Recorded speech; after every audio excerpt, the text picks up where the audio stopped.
Okay, this is cause numbers 22-39100 and 22-39101. Are you Leticia Tibo? And Ms. Tibo is currently on probation for failure to comply with sex offender registration in each of these cases. I looked this up. I think there may be, and Ms. Simon's here, this update report says 2 10-year adjudicated probations, but it was a 2-year term. It was 2 over 5. 2 TDC over 5, correct? Excuse me, sorry, that was an error. Okay, just making sure. And so Ms. Tibo was previously here, entered pleas of true to counts 2 and 4 in the motion to revoke probation. And I've received the updated pre-sentence report. Have you all received that updated report? State has to. Any additions or corrections to that other than the one that I already made? None from the state. Nothing but that. And there was no agreement. Is there any evidence with regard to the other counts, Mr. Hoffpower? Any new failed to register. No. I don't know. She pled true to counts 2 and 4, so there's Correct. obviously some other counts. Do you have any witnesses or evidence with No. regard to those other counts? We're going to full abandon those counts. We'll just proceed on 2 and 4. Okay. Other than I call my probation officer, but I like her opinion. Okay, so I guess there was an arrest in It's in Florida. Palatka, Florida. Okay. Hold on a second. Let me.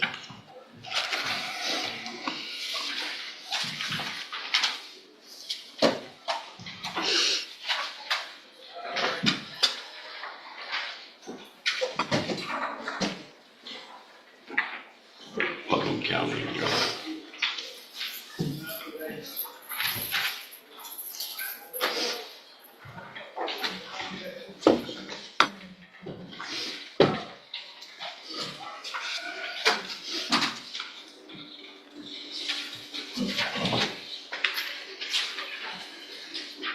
Okay, so count 1. Why don't you have any evidence with regard to count 1 if your probation officer's here? Sure, we can call it. I'm sorry. Apologize, Your Honor. Ma'am, would you please raise your right hand? Do you swear or affirm the testimony you're going to give in this hearing will be the truth, the whole truth, and nothing but the truth, so help you God? Thank you. You may proceed. Ms. would you please take the name from the record, please? Sarah Simon. I'm assuming are you the probation officer assigned to Ms. Tibo? I am. Okay, and how long have you been first supervision officer? Year and a half. Okay, and throughout the time that you've been a probation officer, has you complied with the terms of her condition? In either one of the cases? Speak up, please. I'm sorry. Okay, no, she has not. She's not. Yeah, okay, in what instances has she not complied? Tibo has had consistent reporting habits. She was not paid towards her processed fees. And she's actually committed 2 offenses. Was she allowed, first of all, was she allowed through her probation in Texas to venture out of the state and be in Florida? She did not.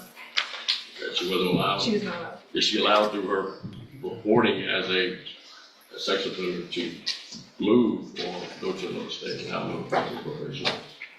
Is she allowed to leave the state? No, without. She pled true to that. Count 1 is that she has not reported since January 27th of 2025. Is that true now? That That is true. intermittently, or she is fully not? She's been called absconder. She is absconder. Okay, since that day. Yes. Or 90 days after that comes in January, she became absconder. She's been absconder. Okay, and since she reported since the time on which she was arrested. She has not reported Have you spoken to her at the jail? at the hearing. Okay. All right. Did she give a reason for why she didn't report? She did not. At this time, I'll pass it on. Okay, I also would like to know, Ms. Simon, were you able to confirm in any way the arrest? Obviously, she's going to say she didn't do it, and that's okay, but if she was actually just, whether an arrest happened in Florida? Yes, I did obtain an arrest report from Florida. PC, okay. But do you have a problem cause? Do you have a full offense before this? The full Okay, for what crime was she arrested for? There's two. I think one was petite theft and then obstruction by disguise first. Okay. Was all the same incident? Yes. And what date did that occur, according to the law? June 29th, 2025. And were both those committed? Objection as far as committed, Your Honor. I don't object to her listing evidence as far as an arrest. But An as far arrest. as the actual commission, it could violate a right to refer to cross. Did the allegation occur? Yeah, the arrest. The arrest occurred while she was on probation. Kelly, this just did something again. Case. Correct. And those haven't been resolved to your knowledge? Not to my knowledge. Absolutely, Your Honor. Yes. She initially failed to report in January, is that right, of 2025? That was the last face-to-face contact I had. January 2025. Then arrest June 29th of 2025. Yes. So February, March, April, May, June, 5 failures to report. And she went into absconder status March of 2025? Would be April. April. Like 90 days after. 90, so April 2025, she became an absconder. 2 months after that, she was arrested in Florida, is that right? Right. So you were aware if she was in Florida, which state, when were you made aware that she was in custody in I Florida? received a phone call from somebody that let me know that she was arrested and in jail in Florida. And then that's when I received this arrest report. So when did there was an MTRP entered into NCIC, I guess, after April? Was there an MTRP and that's why Florida advised you there was an active warrant for her then? There was an active warrant for the interim. She was arrested for the. Right, and that warrant popped up in June in Florida. Correct. So from June 29th to today, she's been in custody, is that right? So I she didn't try to couldn't open report anything, it it just started doing stuff to on its probation own. department. She's in custody from June 29th to today because she's locked up. Anyway, I don't care. That's not her fault that she didn't report because she's in custody, correct? She was in custody. So she can't report. Right. As far as supervising her, she has reported, you say inconsistently, but that means she has reported some, correct? Correct. During the times that she has reported, have you been able to interact with her appropriately? She maintain proper demeanor, that type of thing? She was, yes, but she was consistently late. I had to reschedule her several different times to get her into the office. Have you had any other difficulties with her as far as just maybe perhaps being late or scheduling, as far as your actual interactions? Does she maintain appropriate demeanor, acted appropriately with you? Yes. Would you object to continuing to supervise her? I would. Why is that? My personal opinion, I don't think it's too close. She's for probation as a priority. She has been on probation, I think, since 2022 and has made no progress in regards to her community. She did some community service, and that's about it. When you say progress, how do you measure progress on probation? Satisfying her court order conditions. And how has she fallen short other than the reporting and fees and community service? If she committed. So is this correct in the, hold on a second, hold on. Is in the updated report, it states that since she was granted supervision, has reported 6 times for scheduled office visits. Is that a correct number? Okay. 6 times since 2022. I have another question, Your Honor. Let's let Mr. Kimler finish. If she were to be extended, which the court has the power to do, I mean, you would continue to supervise her, right? Or would you have a problem with supervising her for consulting? I would work with her this. See any indication of the need for some type of mental health referral or anything of that nature? I mean, I understand she's only reported 6 times, as the judge indicated. You see kind of programs or other things that probation could do for her to maybe perhaps to get her on the right track? I think the only other option would be the cognitive check of ISM. Pass witness. Your Honor, is this the first time that we've been here on these two cases for a motion to revoke? No, Okay, there was another time back in 2024 in which we had a hearing similar to this, not me, especially as the attorney, but she was brought in on a motion to revoke, and her probation was amended, and she was given 30 days in JCCL, and she was continued, and she was added to the mental health case. the high medium risk case, but she didn't report enough to be transferred over to the high medium risk case. So this is not even the first time that we've been here on this, on similar allegations. That was a year in 2024, we did the same deal. Is that correct? I might follow up on that. I believe in the previous HURP, she had a motion, again, a motion to revoke. She had federal charges, is that right? Correct. The NTRP was filed after she received the federal charges, I believe so, yes. and she was housed in the cell unit. Were you supervising her then? I was not. Do you know if the detainer was placed on her for that NTRP while she was in federal custody? I did not. Did she actually do federal time while she was on probation for this case? That is why the NTOB was dismissed. So she received, I think, about a year sentence in federal court for misprision of felony. Is that consistent with what you know? 1 year federal probation. Prison, she was locked up, right? She got probation. She had 1 year federal probation. Probation, okay, for misprision? Or you don't know? What the offense was? I thought it was a possession. Okay. Anyway, she received a year of federal probation, so she was not revoked and was allowed to serve the probation concurrently. Correct. So during the period that she was on federal probation for that year, do we know if she was reporting to a federal probation officer? Was any issues with the federal probation you're aware of? According to Ms. Tibo, she successfully completed her federal probation. And that was at the same time that she was on probation with Jefferson County. Correct. Was she reporting to you during that time period as well? What was her reporting record in Jefferson County during that period? I guess it was probably back in 2024. Well, she's reported 6 whole times so obviously it wasn't great even when it was then. But she was being supervised at least during that period federally, was able to successfully complete that probation, correct? Does that indicate to you that perhaps she could successfully complete Jefferson County probation if she's sufficiently motivated? She has the ability to, but whether or not she has the motivation or the want to do so. Pass one, Jim. All right, any other questions? No, Your Honor. All right, thank you, Ms. Simon. Any other witnesses? No, Your Honor. I would defer to Ms. Tibo, Your Honor, if she wanted to address the court. I think she has written to the court, and that letter's incorporated in the PSI. I received it and read it. Anything else? No, I mean, I did fail to report. Sometimes I was hard with scheduling, but a lot of it had to do with my mother being sick, and I brought my mother sick to her office with me multiple times because I wasn't able to just stay with where she was at. I brought her when I could.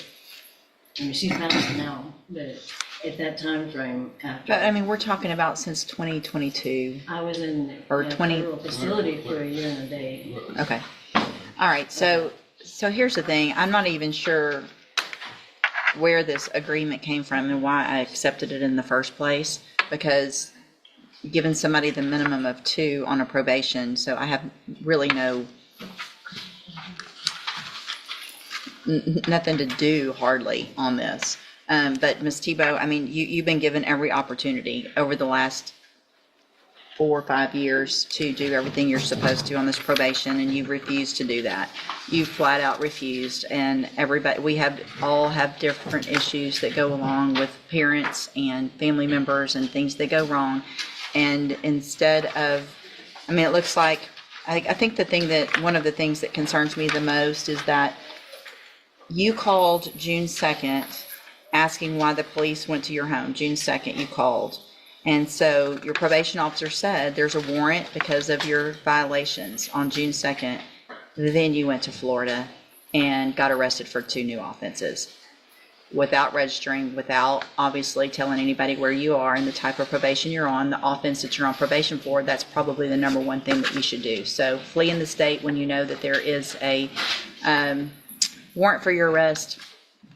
gives me no reason to leave you on probation. Unfortunately, I think for me and for the community, the most I can do is 2 years, and so that's what I'm going to do. I'm going to find, based on the evidence today, that counts 1 and 3 are true. So I'm going to find you entered your pleas of true to 2 and 4 freely and voluntarily, find all 4 counts true. Find sufficient evidence to revoke your probation, and cause number 2239100, revoke your probation, sentence you to a term of 2 years in the institutional division of the Texas Department of Corrections. You do receive credit on that sentence for any time that you've been in custody that the law gives you the right to receive. And cause number 2239101, also find sufficient evidence to revoke your probation, and at this time revoke your probation, sentence you to 2 years in the institutional division of the Texas Department of Corrections. You will receive credit on that sentence for any time that you've been in custody that the law gives you the right to receive.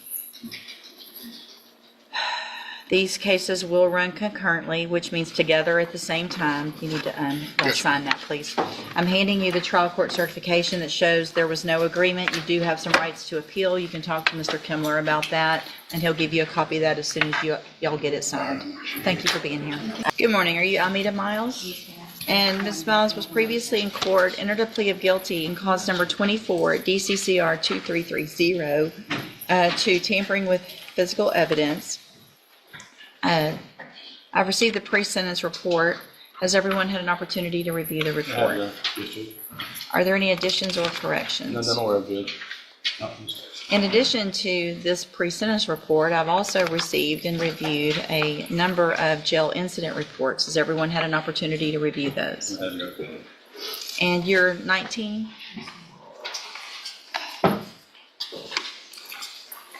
Why haven't you been acting right in the jail? Most of the reports are not true. One time I did not uncover my face on video. I did, because I was asleep, and she didn't wake me up. Ms. Bella didn't wake me up. When I got here in June. So she's lying when she says she tried a few times, and then she taps your bed, kicks your bed a little bit. That day, Ms. Bella never tapped me. And then in June, I got in a fight when I first got here. The girl swung at me first. Okay. That's accurate what it says, the girl here with the closed fist. Yeah, I mean, if you get hit first, that's not the one that I'm so worried about. It's the...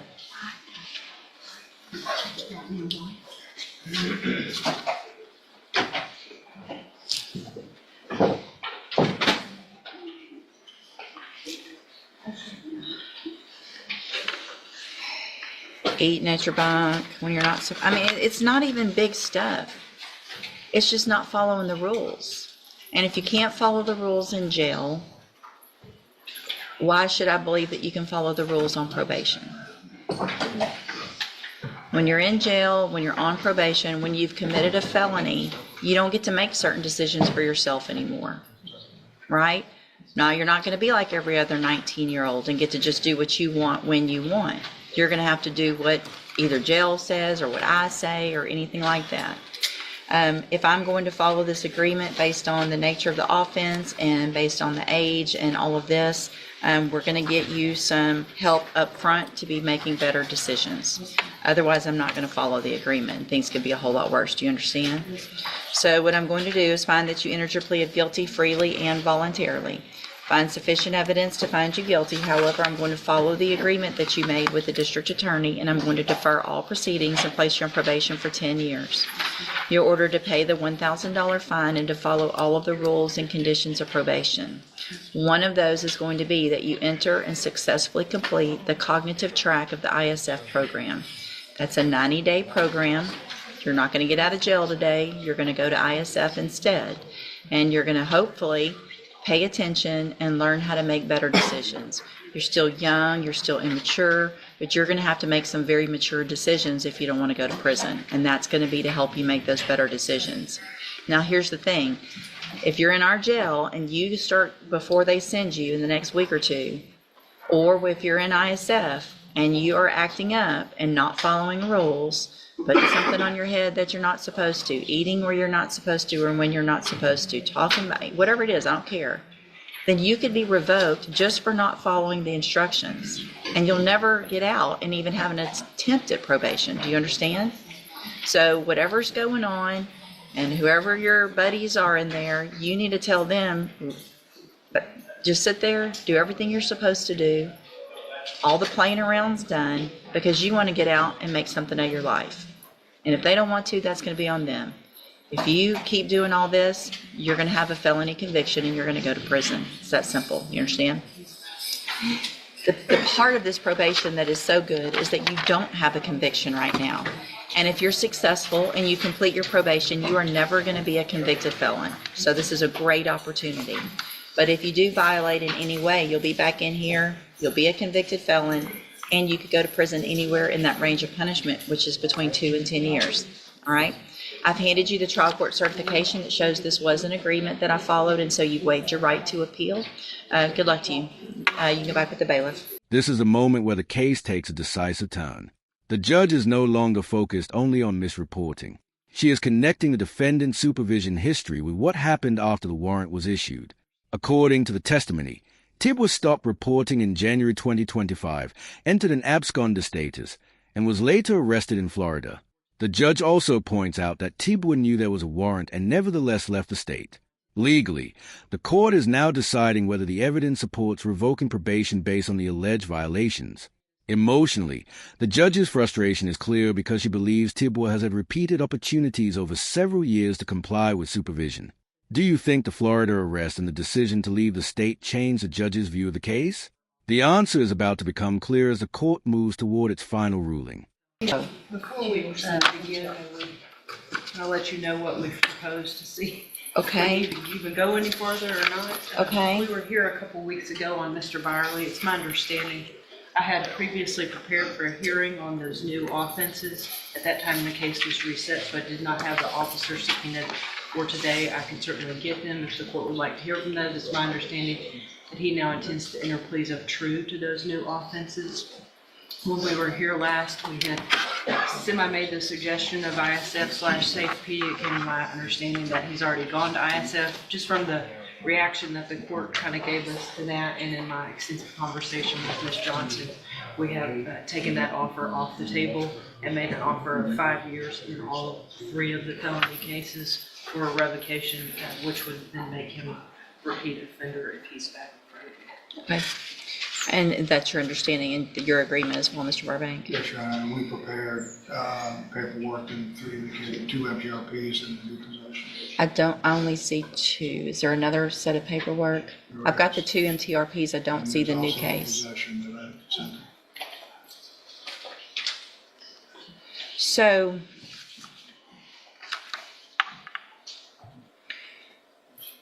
we already went through those motions. I guess I just need to go through them again because there's going to be a change of plea. 3, 4, and 6, Your Honor. Let me, if you'll print the second one, I'll print the first one. Let me get those pulled up real quick just to make it easier for me to go through. And we can print the ones that were already modified. That way I can make notations on that. And Judge, just again, I know I had let you know last time, and I'm not meaning to interrupt you. Go ahead, While you're just reading, print.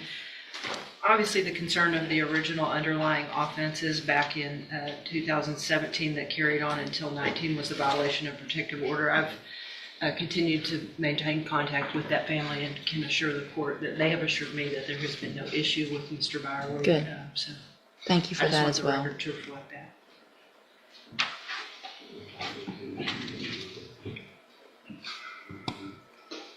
Okay.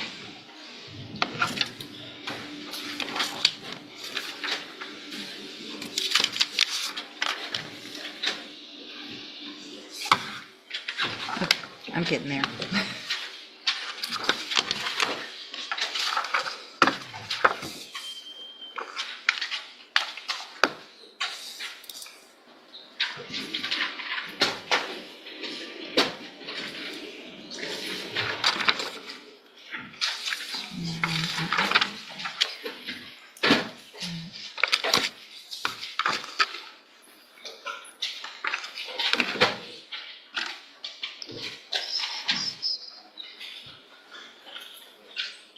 Okay, so Would it be better if I made an oral motion to withdraw previous? Nope, I'm just going to go back and I'm going to just rescind everything that we did at the previous hearing, and that way we start fresh from this hearing, and there's no mistake on what everyone's agreement is and what he's pleading true to, and we'll do all of that today. So will he waive the formal reading of the motion and the indictment? He will, The motions. Okay. Mr. Byerly, in cause number 18-28800, I have a first amended motion to revoke your unadjudicated probation. It shows that you were placed on probation May 13th of 2019 for the offense of violation of a protective order. That's a third-degree felony, and that was a 10-year deferred probation. Is that correct? Correct. And then in cause number 18-29063, I also have a first amended motion to revoke your unadjudicated probation. Shows that you were placed on probation May 13th of 2019, also for violation of a protective order, a third-degree felony, and that was also a 10-year deferred probation. Is that also correct? And so it alleges that you violated your probation, and y'all are going to go 1, 2, 3, 4, and 6. Okay. The new offense that he's about to plead is the possession, right? Correct, that should be number 6. That's 5. Oh, 6 is that he possessed it. But 5 is committed the offense. So that would make I'm sense. sorry, they're different numbers in each one. Oh, One is 6 and great. one is 5. I love that when that happens. If you want to amend, Judge, we'll go. No, it's okay. I have to do, it's the numbers are the numbers. Okay. Count 1 in each of these cases alleges that you violated your probation by committing the offense of assault April 21st of 2025. And is that true or not true? True. And then count 2 alleges that you provided a urine sample April 29th of 2025 that tested positive for opiates in each case. Is that true or not true? True. 2. And then count 3 alleges that you failed to provide verification of attending the JCDI program. Is that true or not true? True. And that's in each case as well. Count 4 in each case alleges that you failed to abstain from the use of any and all intoxicating substances, and that you tested positive for alcohol April 15th of 2025. Is that true or not true? True. And that's also in both cases. Count 5 in cause number 18-29063, and count 6 in cause number 18-28800 alleges that you committed the new offense of possession of a controlled substance May 29th of 2025. Is that true or not true? True. Is that enough for everybody? Yes, Judge. Sorry. I feel like I've gotten through it without messing up, but if I keep going on the different numbers. All right. Did you enter your pleas of true in each of those cases freely and voluntarily? Yes, ma'am. And because those counts are actually true. In both of those cases, I have here on the computer some documents that have your signature on them that the state has marked as exhibit number 1. Before you signed these, did you go over them with Mr. Burbank? Yes, ma'am. Do you fully understand them? Yes, ma'am. And do you understand, if I follow the agreements that you've made with the district attorney, that you will be waiving or giving up any right to appeal? State tenders number 1 in each of those cases. It's admitted in each of those cases. Is there any evidence that Mr. Byerly is not competent? All right, Mr. Byerly, in each of those motion to revoke your unadjudicated probation cases, I am going to find that you entered your pleas of true freely and voluntarily. And cause number 18-29063, find counts 1, 2, 3, 4, and 5 true, find sufficient evidence to find you guilty, and at this time find you guilty of violation of a protective order, sentence you in accordance with your agreement to a term of 5 years in the institutional division of the Texas Department of Corrections. You will receive credit on that sentence for any time that you've been in custody that the law gives you the right to receive. And cause number 18-28800, find counts 1, 2, 3, 4, and 6 true, find sufficient evidence to find you guilty, and at this time find you guilty of violation of a protective order, sentence you in accordance with your agreement to a term of 5 years in the institutional division of the Texas Department of Corrections.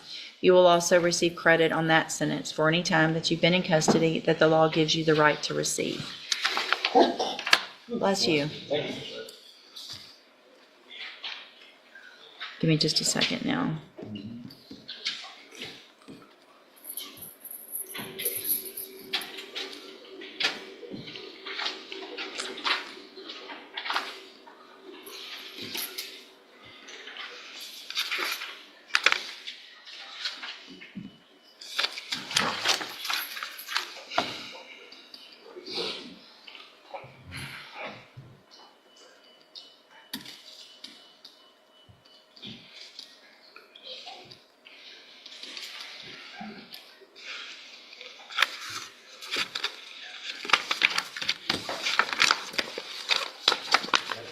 Those two, and did I print two?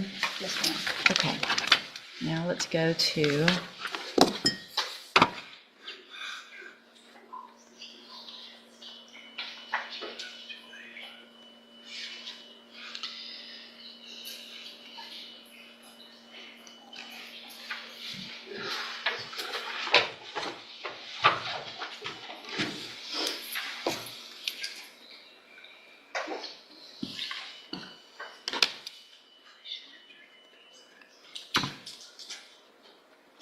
okay, now, Mr. Byerly, in cause number 25 DCCR 0943, you're charged by indictment with a third-degree felony offense of possession of a controlled substance from May 29th of 2025. And how do you plead to that charge?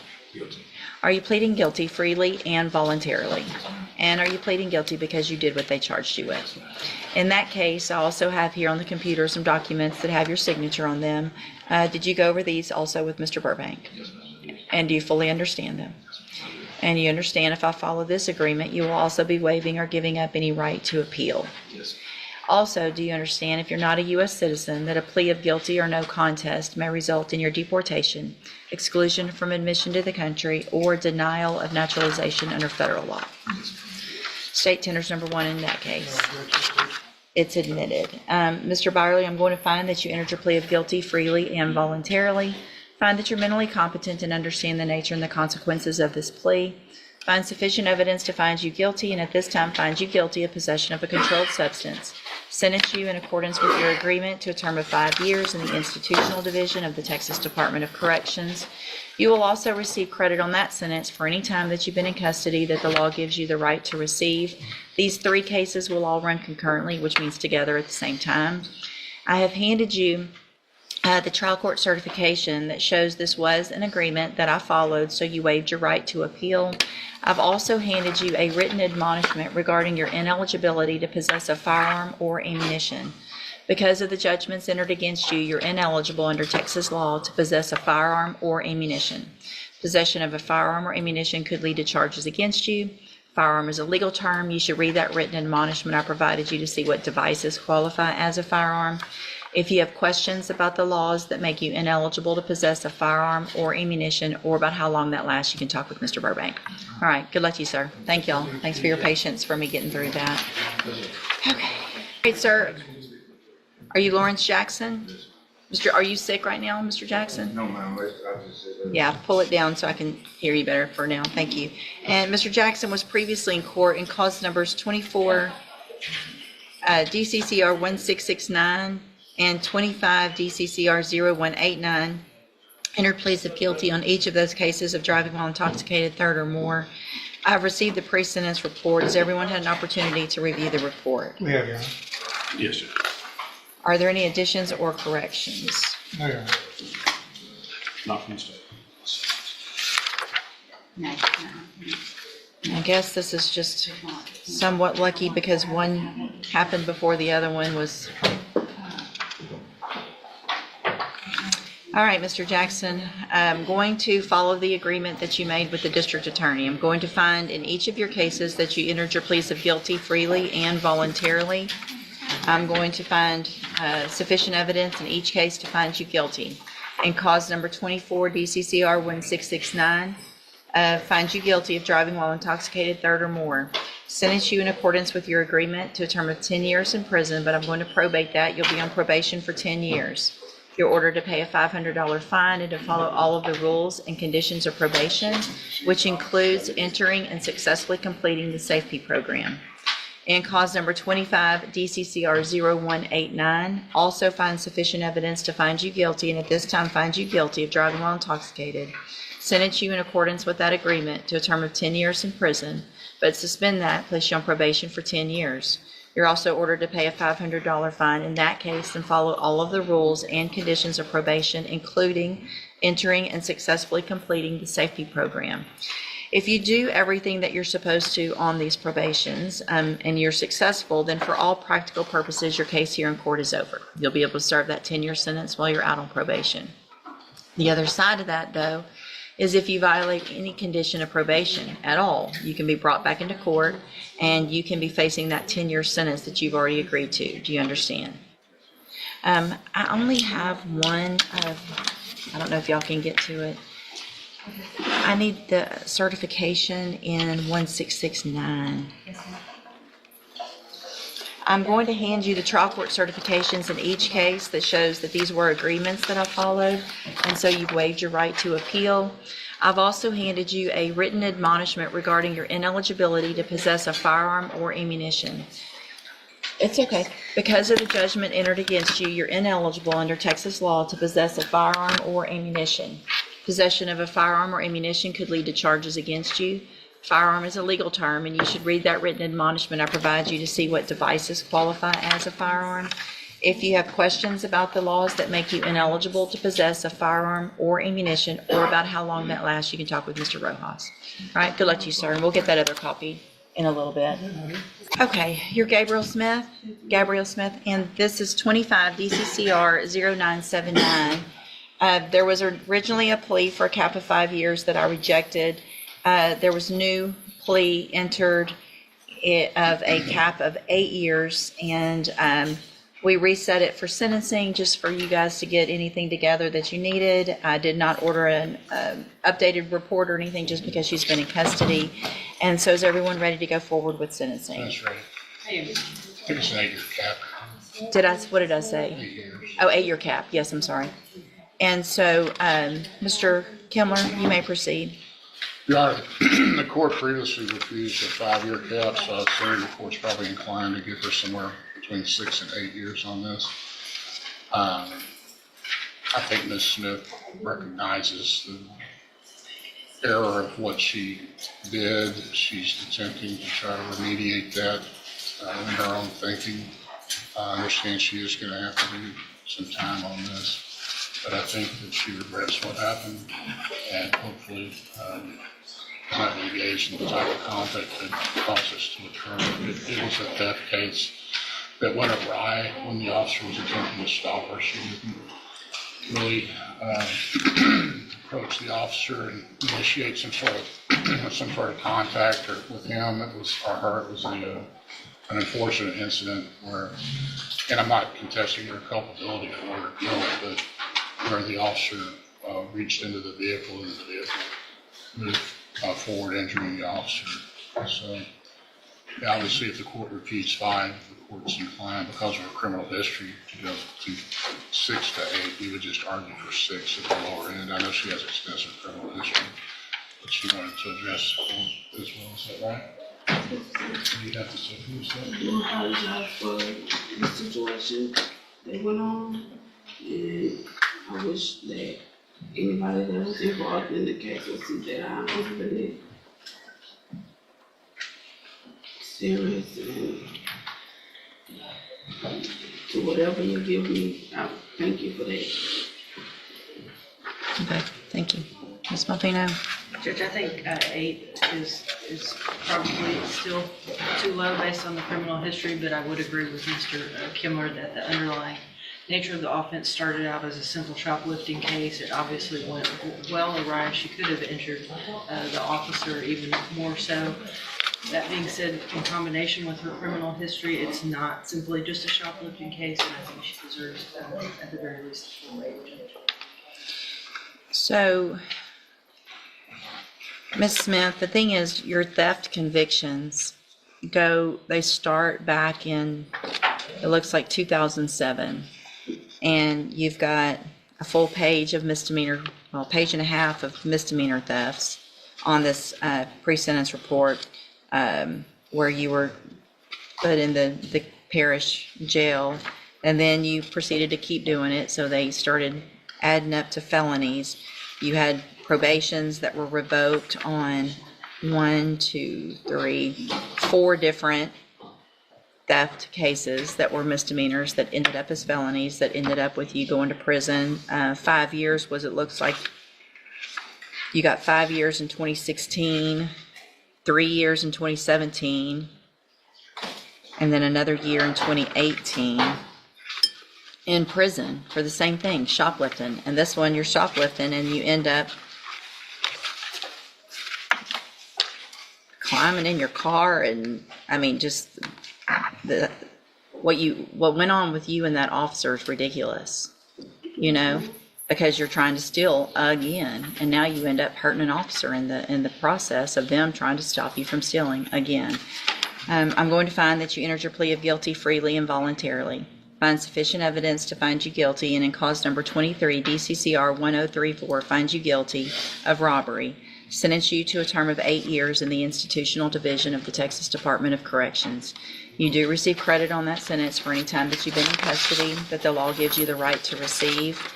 I am going to hand you the trial court certification that shows this was an agreement I followed, so you waived your right to appeal. I've also handed you a written admonishment regarding your ineligibility to possess a firearm or ammunition. Because of the judgment entered against you, you're ineligible under Texas law to possess a firearm or ammunition. Possession of a firearm or ammunition could lead to charges against you.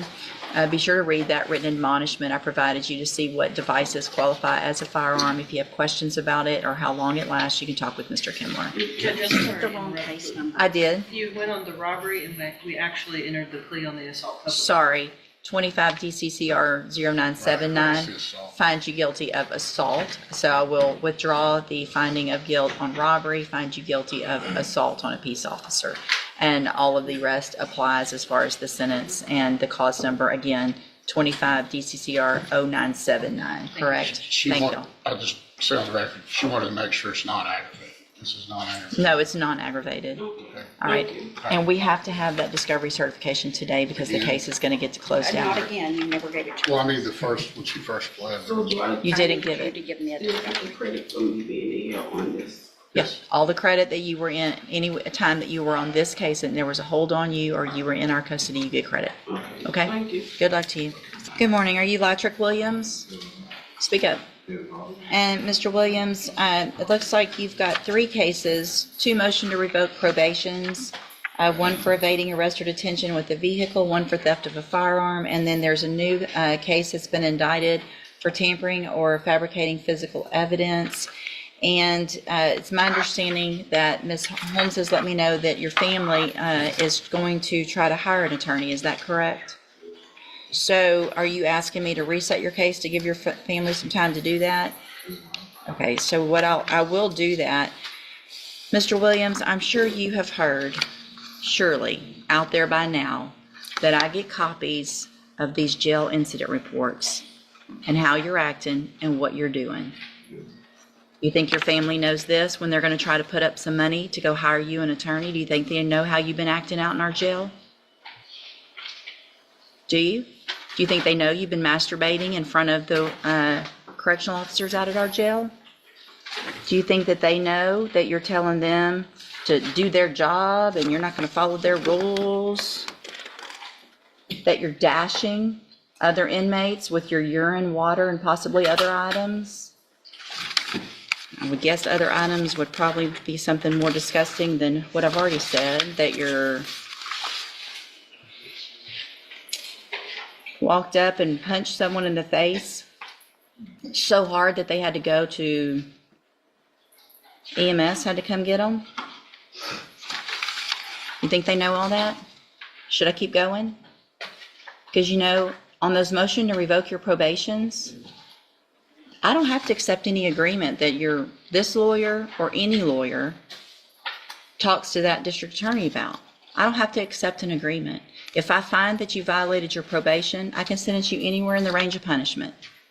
That's what happens when you sign up for probation. If you violate, it's up to me. Sometimes I take deals, sometimes I don't. If you're acting like this, it's very unlikely that you're going to come in and some attorney is going to say, come on, let's give him one more chance. He's a good kid. He's got family. That's great that you've got family, but they don't know how you're acting. And obviously, you're not staying home and doing what you're supposed to while you're on probation.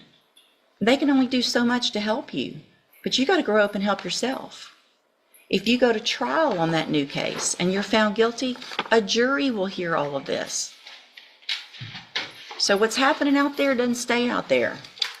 Everybody finds out about it, and all it does is hurt you. Do you understand? So my suggestion is, the next time you're in court, I don't have a packet this thick of things that you've been doing out at the jail. Because your other attorney, whether it's her or they hire somebody, they're going to have to deal with this. And you can ask anybody. This kind of stuff is not going over well anymore in here. Those people are just trying to go do their jobs every day. They're going to work, going home. They've got families. They don't deserve this. Y'all acting like a bunch of heathens out in the jail? I mean, it's ridiculous, okay? All right, go back with the bailiff. I'll reset the case. Good morning. Is it Darius? Is it Valier or Valier? Villier. Oh, okay. And will your client waive the formal reading of the motion? He does. Mr. Villier, in cause number 17-27164, I have a motion to revoke your unadjudicated probation. Shows that you were placed on probation June 26th of 2017 for the offense of engaging in organized criminal activity, and that was a 4-year deferred probation. Is that correct? Yes, ma'am.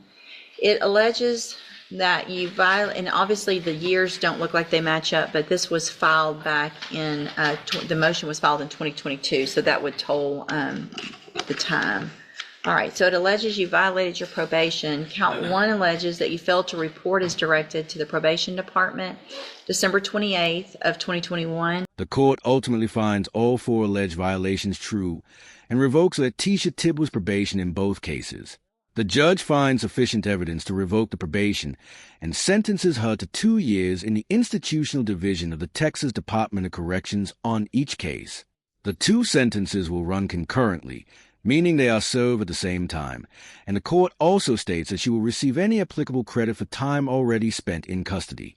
The ruling comes after the court considered her failure to report, her absconder status, the Florida arrest, and the broader history of her supervision. The judge makes clear that the decision is based on the evidence presented during the hearing and concludes that continued probation is no longer appropriate. This case shows how repeated supervision violations and a breakdown of trust can ultimately lead to revocation and incarceration. If you found this case as intense as we did, hit that like button, share your thoughts in the comments, and don't forget to subscribe for more powerful courtroom breakdowns.